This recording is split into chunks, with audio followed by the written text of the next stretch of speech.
नाव गणाचं गोंदायचं आणि सुखानं नांदायचं। गाव देवाच्या हुकमानं नात नव्यानं सांधायचं। भेट दिली ही गाव देवानं, भेट दिली ही गाव देवानं, तुला पौत बांधायचं। पौत बांधायचं गणाला, पौत बांधायचं।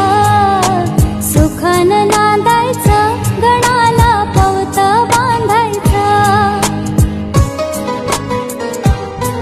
अशी रीत कोकणात एक बांधून येवलं सूत, काळजात अंतरात कस गुंफून ठेवी नात। एकमेव गाव देव धनी चतुर मामालाका, अखुरत एकदंत दुजा विश्वाचा चालका।